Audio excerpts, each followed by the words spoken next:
Welcome everybody to NRBS's first sponsor series and webinar of 2024. Our sponsors today are Mitch and Angelica Sadar of Sadar Psychological and Sports Center. Hope I got that right. And I'd also like to announce our upcoming webinars in March, some other ones. So the 6th, we have at noon NRBS Connect Tuesdays.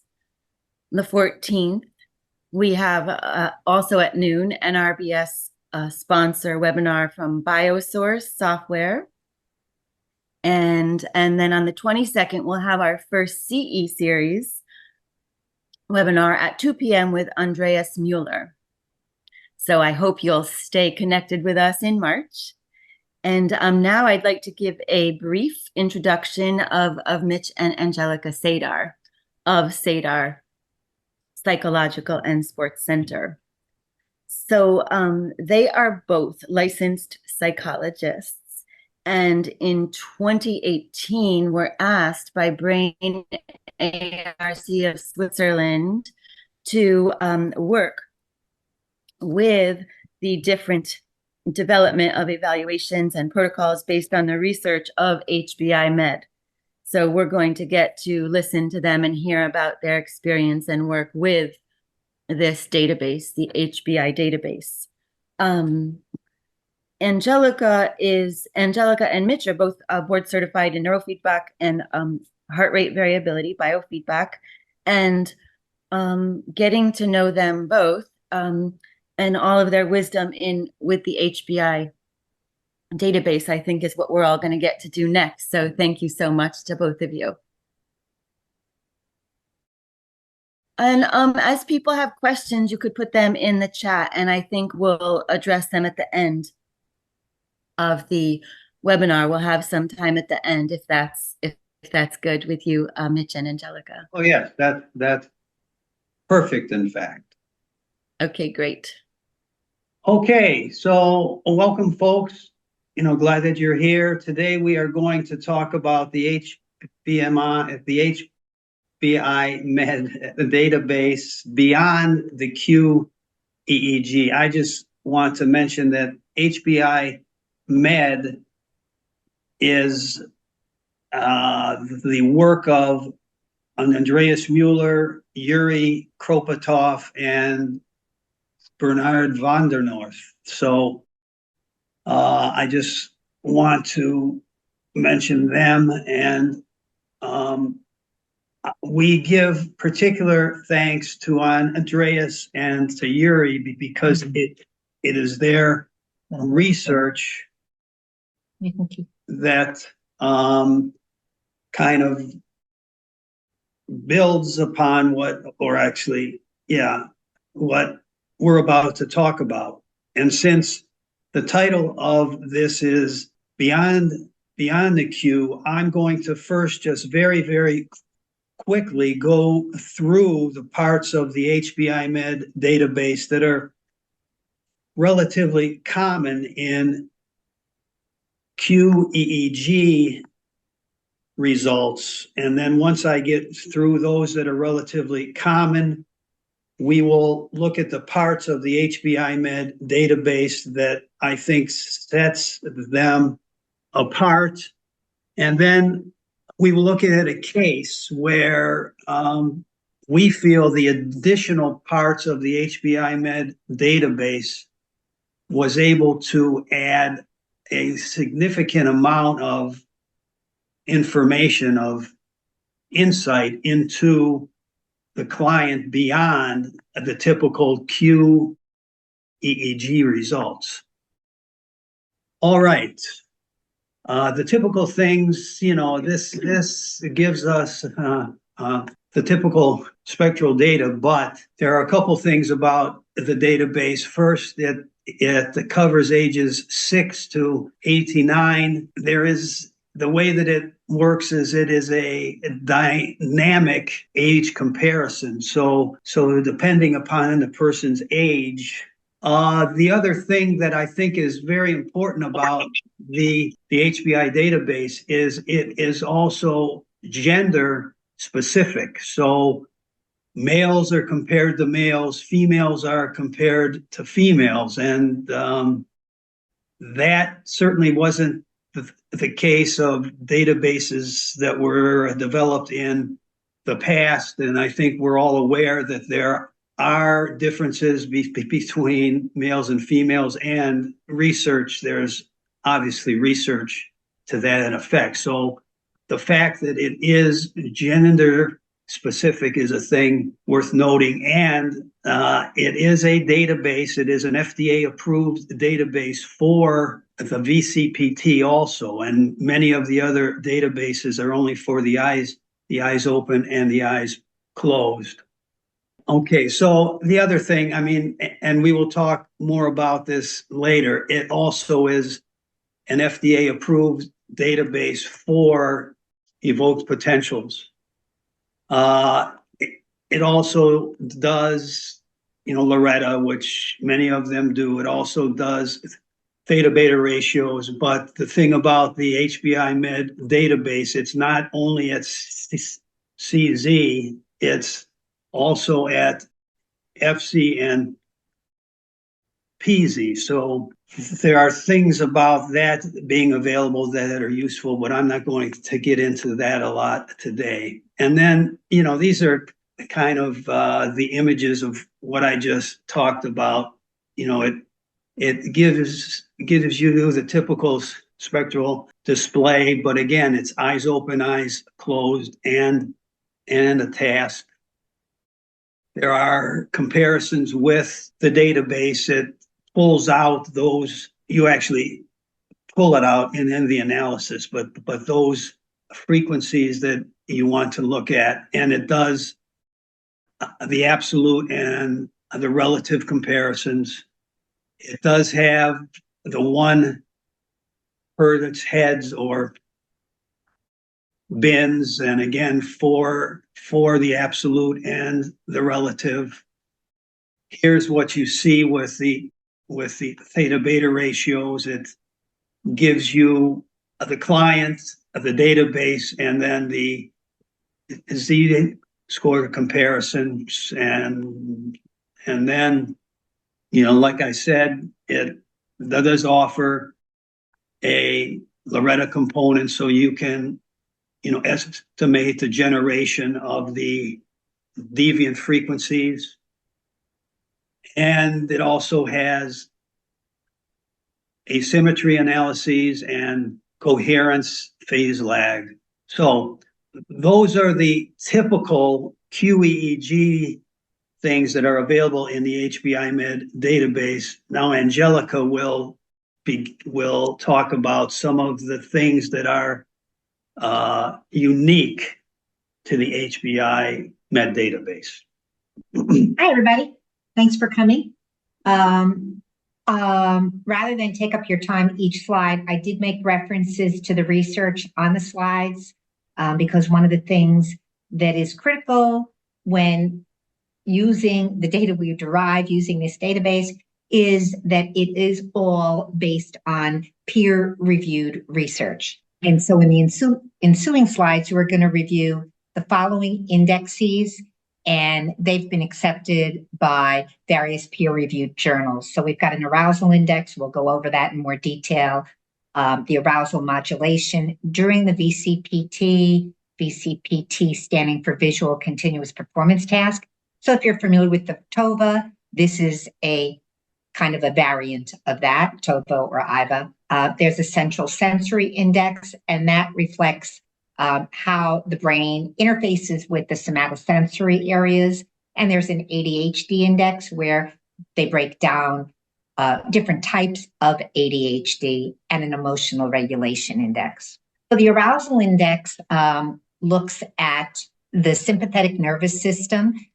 In this case, we're seeing that the nervous system is too pronounced, and because they're in the over arousal mode in the sympathetic nervous system, that is going to be accompanied with burnout, perhaps, or a depressed mood as a result of burnout, not as a result of depression, as a result of over arousal.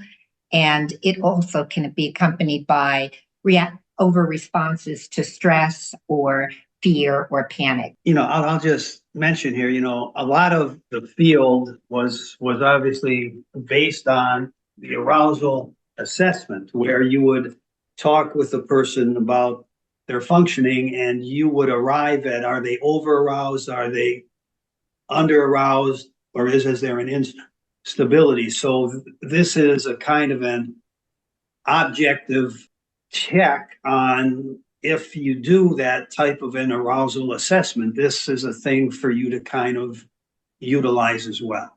Another thing that's looked at is the arousal modulation throughout the task. So in this case, and I'm getting confused about which computer has the screen share. Okay, in this task, the norm would be to decline in arousal over a 20-minute task, this representing 1/10 of the task, or 10/10 of the task being completed, and it's a 22-minute task. Here we see how the patient's level of arousal is throughout the task, and it's very high. There's a high level of intensity of sympathetic engagement throughout the task. What else can be derived? Well, first, let me tell you, the VCPT is a 20-minute task. 5 measurements are taken throughout that task, and those measurements give us an indication of the person's vigilance. So the measurements are, how do they perceive the task? What is their preparation? And then how do they execute? And once the task is completed, how do you reset? And then how do you relax before the next task appears or presents itself? Yeah, and we will look at that in some detail shortly.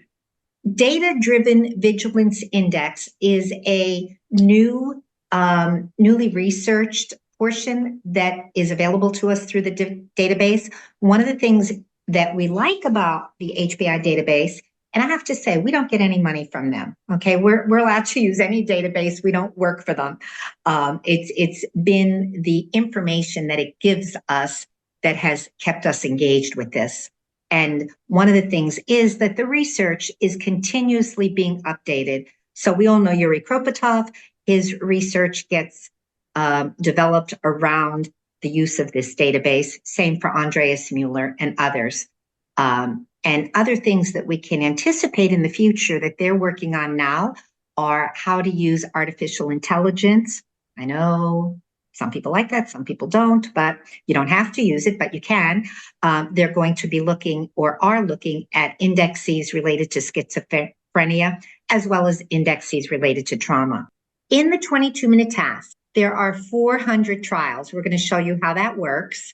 We'll give you a brief demonstration of it, but we're looking at, of those 400 trials, 100 of them require a response. Others don't require a response. So the person's asked, when there's a pairing of an animal and an animal, click the button. And what we see here is the measurement of their response time in milliseconds. So 500 would be a half a second. And the green is the average response time for that person's gender and age range. So you can see that this person, over time, then their peers, and these boxes down here mark when they did not respond when they should have. So you can see as the task goes on, there are more errors, okay? So that's just the plain, that's their performance data. And what we will be describing here is how looking at the performance gives you one window of information, but then as you look at the vigilance, you also get more, and I'm going to say bigger windows. Trial and error. All right. So here we see one of the indexes. We're going to see the vigilant decrement as they're going through the task. So in this case, we see the slope over the 100 trials of the person, the database, which is the blue arrow, okay, the norm. We see the slope of their resources. So as the task goes on, they have to allocate greater resources from within to complete the task. And here you see the pattern. This blue line shows the pattern of their resource allocation. Conversely, or not necessarily conversely, but in addition, now we have the subject and they're the red line, and you can see how their slope is different, right? So we're going to be looking at the subject, as in all databases, the subject compared to the database, and we're going to be looking at their resource load, as well as other details as we go on and present. Vigilance, as I said, it's broken down into 5 sections. So the first thing that happens is the stimulus is presented. You get a picture of an animal, and with that, you have to make a perception of what did I see? There's your sensory processing. And then the next thing that happens is you prepare for the next stimulus, which is going to be shown here. The next stimulus appears. How do I do it? How do I execute it? Do I execute? Do I not? Do I inhibit? Do I engage? Now you've done. You executed, and this is a time where the brain says, I'm done. And then the next step is a moment of relaxation. Okay, so all of this happens within just a little bit more than a half a second. And this is all broken down. To give you another example, here's a person's performance on the task, like the one I showed you earlier. Looking at their performance, they look better. They're more within the range of the database, no errors, and they've got a few areas where when they clicked, their response time was a little tiny bit slower, but nothing here is statistically significant.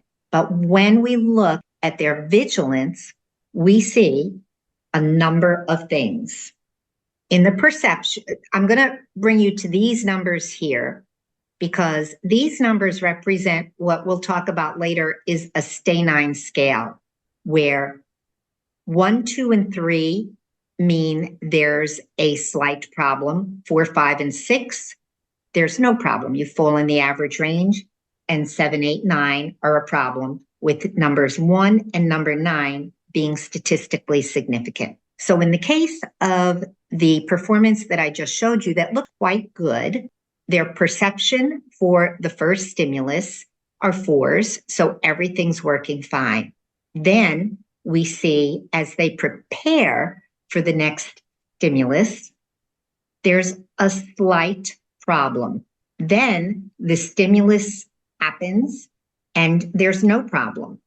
And then when it comes to reset, there are slight problems. We've got 2s and 4s, but where we really see a problem is in their ability to relax. So that's a statistically significant concern. That data tells us the person is not able to do the relaxation after the task. And then we can get into clinically, how does that impact things in life? Another thing that we get from the HBI database is simple ERPs, and we get them for the go, which means 2 animals have been presented, click the button. No go, which means it wasn't 2 animals, don't click the button. Or auditory, there's an occasional auditory stimulus where we're measuring their sensory processing of auditory information. So those of you that follow Yuri Kropotov's work know about this, and those of you that do know this is very complex, and those of you that don't follow his work, we're not going to get into this today.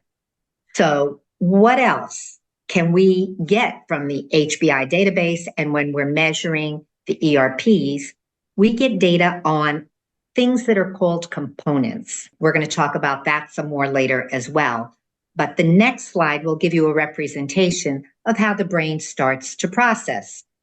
So we've got the sensory information is provided. The stimulus occurs. Okay, the eyes see, and that sends the information to the occipital cortex. Then perception starts to be activated, and we have to label what we see. So we engage our language processing.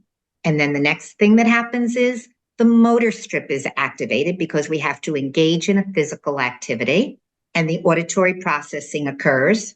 And then the frontal cortex and the prefrontal lobes become engaged as we make the final execution or withhold the execution of our behavior. So we're looking at this processing throughout the 400 trials and 100 trials where you need to be engaged. So here's how it works. Animal, animal, and that generates one data set.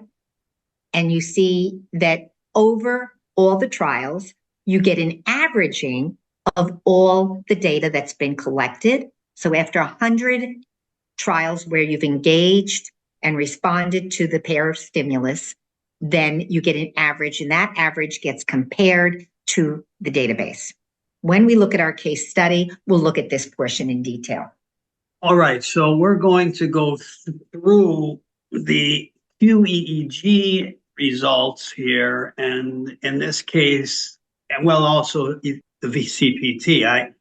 I do want to mention that having the VCPT results does add a piece of information that is usually valuable with the patients we see. Anyway, in this case, you can see everything was very, very good here. Zero errors. Response time is actually a little quicker than the norm. And the response time variability is quite good.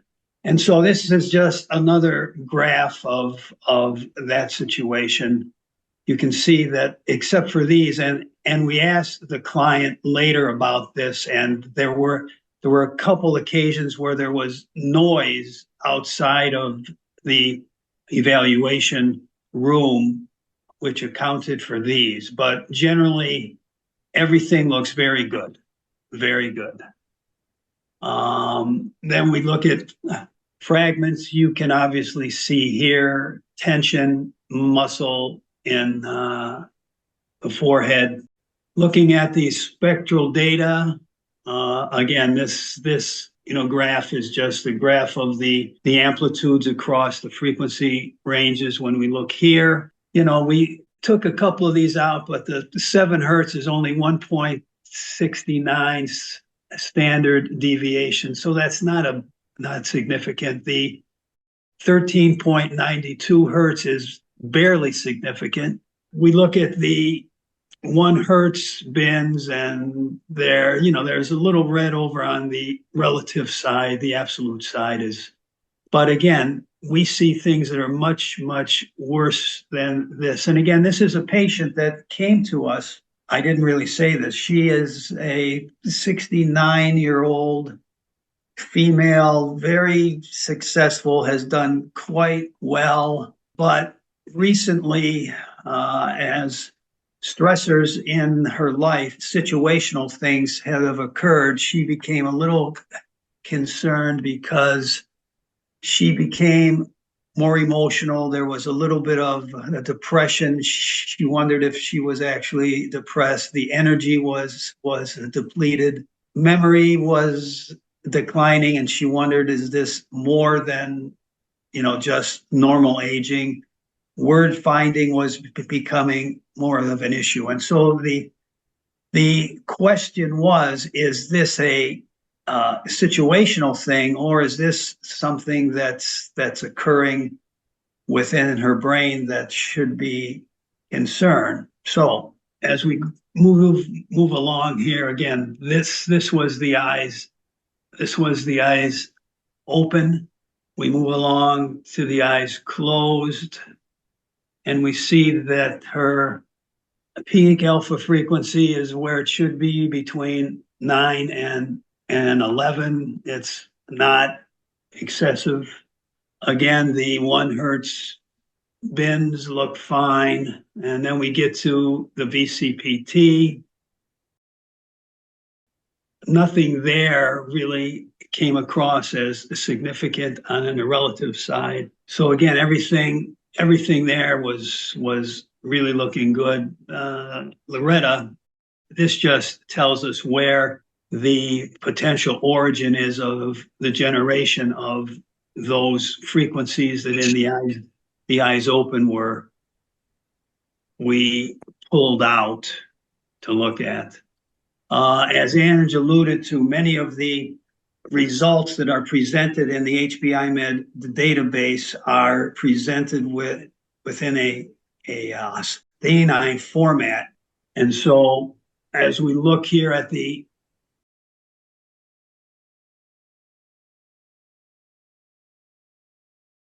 Z-scores, but we also get this in a table form, and we can see there are no 1s and 2s or 8s or 9s. So this is all as it should be. So what's building here is the Q looks pretty good and the performance looks pretty good. Yeah. Yes, which is good, and that it's kind of that information would be reassuring to this patient, but then she may also wonder, well, okay, but then why am I experiencing all these changes? And the symmetry is very good, nothing there. Coherence, again, that's the eyes open, that's the eyes closed. We see most everything is not significant. There's a little significance here in the gamma 1 and the gamma 2. We don't do a lot with gamma unless there is an obvious attention issue, frankly, because the research into gamma is not well defined that we're aware of. So in the frequency bands that we look at a lot, there was zero significance. So when we look at the arousal index, which earlier we looked at an arousal index that was the arousal index for this person is a little bit on the low side, but not statistically so. Okay. And the arousal during the task, this is more modulated than the previous one we showed you in the hypothetical example. She's within the range of the database. We've got these green checks. So far, all we've done is looked at green checks. Good, fine. Okay, there's a central sensory index. And here we're looking at just somatosensory orientation, what's going on within the limbic system, and a little bit on the low side. We've got eyes open, eyes closed, and during the task, but not statistically significant. And then we're going to get into the vigilance. And before, I don't know if you noticed, but we had green check marks everywhere. Check. And now we start to see some red caution signs. A steep progression and a lot of variability. See how nice the database is, and we've got a subject that's heavily engaged, then drops off, then gets heavily engaged, drops off. And the way we translate this is there's a high resource load. They're working very hard to get this good performance and low stability, okay? So hard work, and it's not very predictable. And we can look deeper into this, and we can see that it's likely that this originates in the occipital and temporal lobes. Okay, that was during the go task. Animal, click the button. How about when you don't have to click the button? Not much difference. Still a high inner, nothing's going on. She doesn't even have to do anything. And she's working hard. So same thing, high resource, low stability. And we can break it down. Where does that happen? So if we look at the perception, so we've got the first stimulus, and we've got 9s and 8s. Just perceiving the stimulus that's presented requires a lot of energy. Then preparing for the next stimulus. Okay, we're in the normal range, 6 and 7. The next stimulus happens and the execution is okay. But then when we get to reorganization, done with the task, you don't have to do anything. Okay, let my brain rest. There's a lot of resources and low levels of stability, and same when we get to relaxation. So this becomes a real point of discussion with the client, because now we're seeing what's happening with her. And even though the performance is good, we get an insight into what is the experience like. Yes, no, that's the point.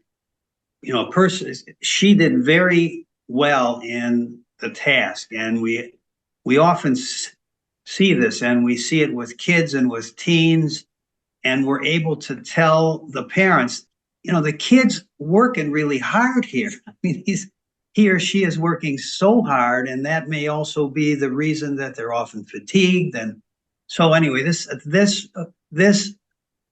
for us, brings in meaningful information for the patient. This kind of helps them to understand why they're feeling the way they're feeling, even though they might be getting through the day okay. And this one in particular, you're supposed to ignore. There's nothing to do. And this is where we see the highest range of the slope. Okay. So she's working the hardest when there's the least to do. Can't not do something.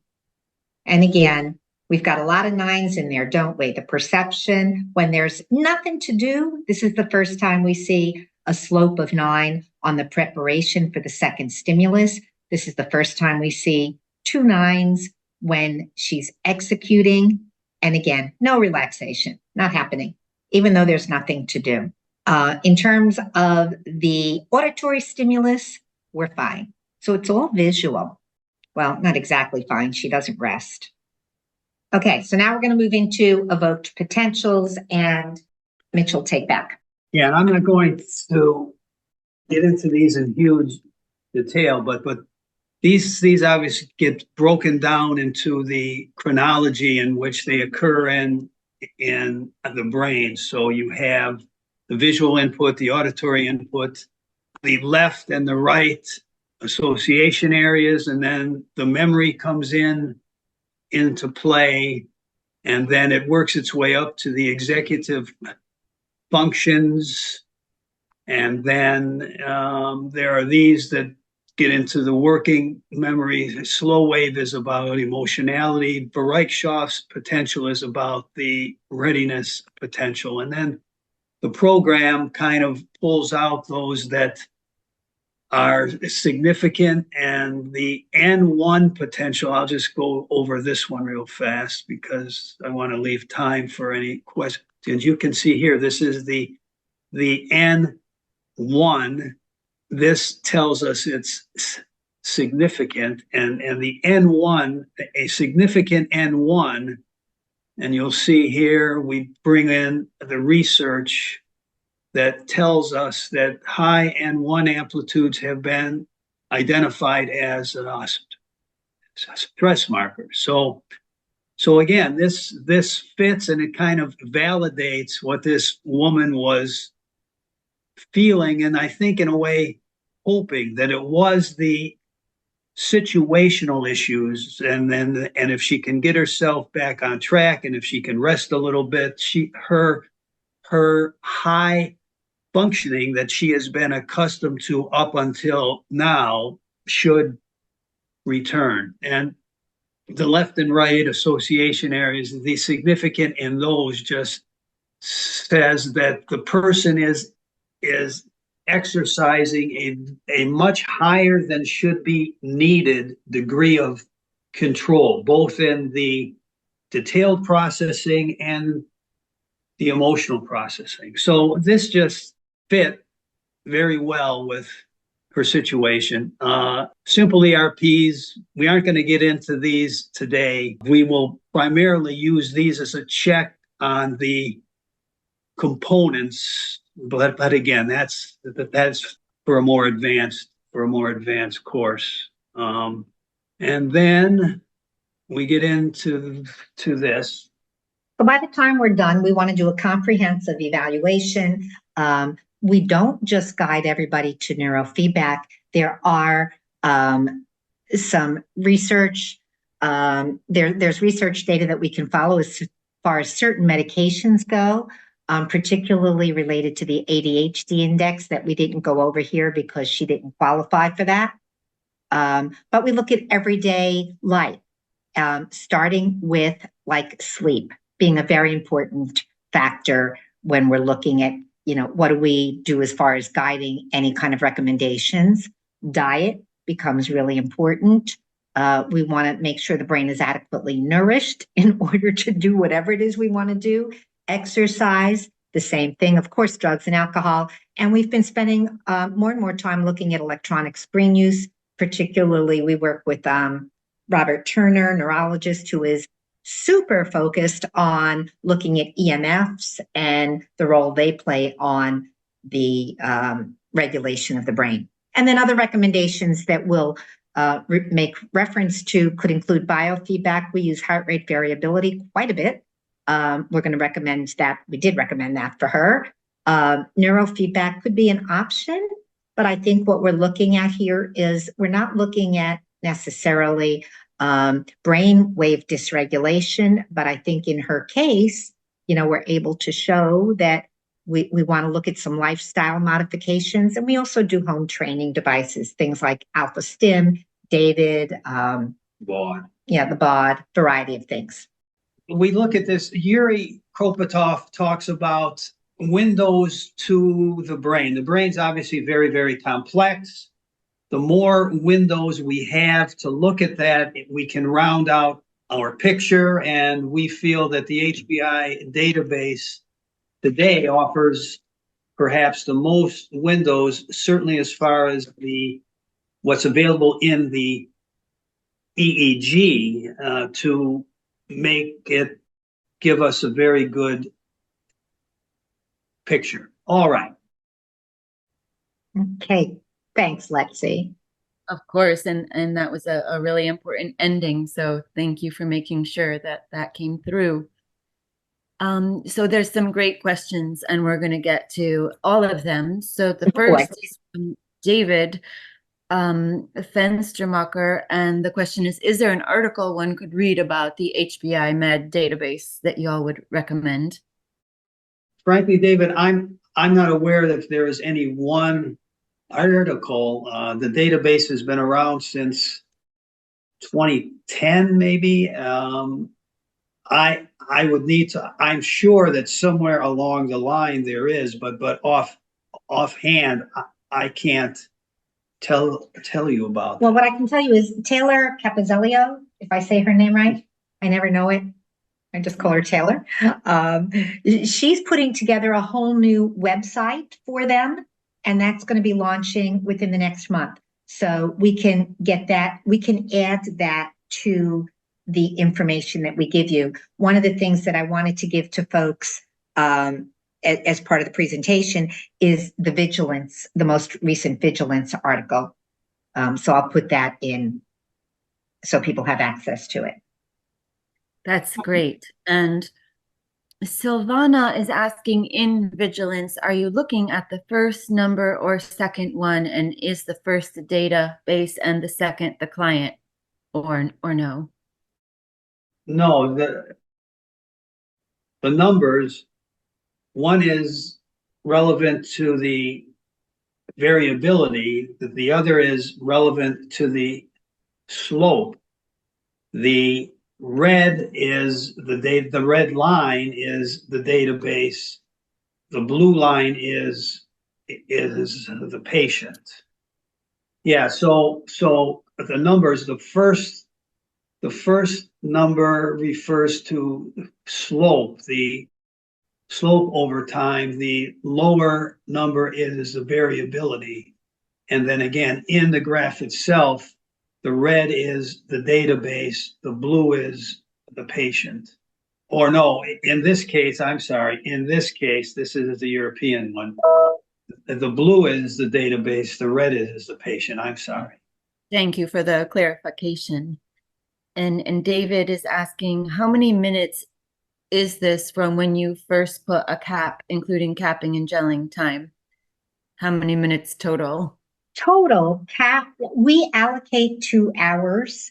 Okay, but that when I tell people, I tell them that's from when you walk in the door to when you use the restroom to when you fill out the form about what did you eat today. We get the cap on you. We do the data collection. We also take a picture.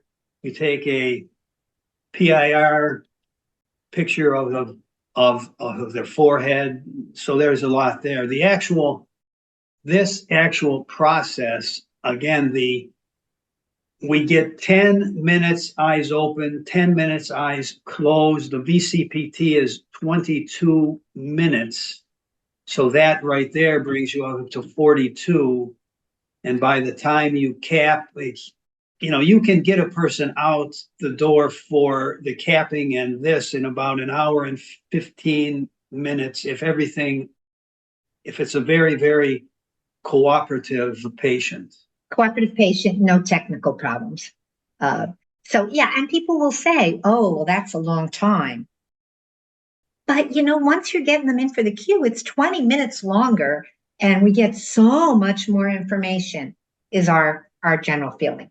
Thank you. Rachel Black is saying, I'm just getting back into neurofeedback practice and love the report information that you are showing. What is the program you use to gather this report style results?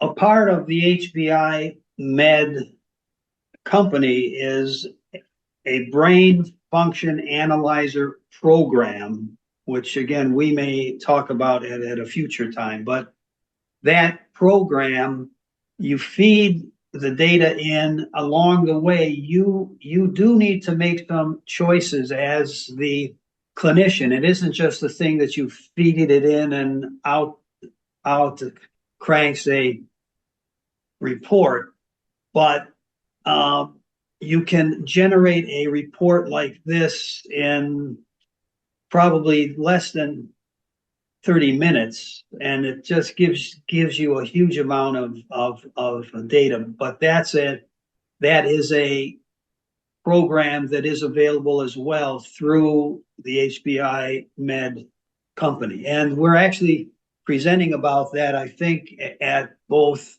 Brain Biofeedback Federation of Europe and AAPB. So if you want to learn more about that brain function analyzer, or telephone us, and we'll be happy to talk about it. Great, thank you. Next questions. One from Silvana is, could you zoom the document? Maybe Silvana, you could put what document you're referring to, unless you all know. And Uldis is asking, how much does it cost, the database access and report? There's an initial fee to be set up, and you can create reports the way you want them. So you create a template with them. We created ours a few years ago, and I would love to update it, but I need the time. But that's part of the fee that you pay. And I think I'm going to say that's like $1,000 in that neighborhood. I could be off by 100 or two. Okay. And then because the database is continually updated, you access it through the cloud, and each of the accesses is $100. When you're learning, you're given a bunch of free access. Well, and let me say, don't quote us on that cost, because the cost varies with the number of reports you're generating. So yeah, our cost is $100. I'm not sure if you're going to do 1 or 2 reports a month. I'm not sure. I don't think it'll be higher than 150, but we're in the ballpark. Yeah. Again, we don't make money from them, so we don't know that part. We're just here to talk about the clinical part. Sorry, but we can find out for you. Again, don't hesitate to email or call us, and we'll get the answers you want. Thank you so much. And John is asking, what are the protocol implications for the hypervigilance? Brain training works best in an integrated model of wellness. Well, John, that we could talk a long time about that. I mean, depending, you say hypervigilance, if we're going to focus on that, obviously we would be looking at things like biofeedback, either muscle or HRV, in particular GSR, or protocols, neurofeedback protocols aimed at the calming, telling a person, for example, during the course of their day to build in calming activities. I mean, and we also do have a section there to recommend psychotherapy if we think it would be appropriate. And if this is a person who is hypervigilant because of trauma and they haven't been seeing a trauma-informed psychotherapist. So, I mean, there's a lot that we might recommend depending upon the patient. And in the vigilance decrement, as I showed you, they do I didn't get into the detail, but there is more detail than what we showed you that identifies where locations in the brain, sites in the brain, where that information came from. So you would pair that with your the rest of your EEG, the rest of the data that you have. So in the case of the woman that we presented, there we talked about briefly occipital and temporal lobe, and that was also implicated in the EEG data. David is asking about a 19-channel discovery from Brain Master. Is that usable? What other amps work with the HBI Med database? Currently, David, the data that will work with the database and the brain function analyzer comes from either the MITSAR or the B-Medic equipment. Could we take data from this Now, discovery? I don't believe so.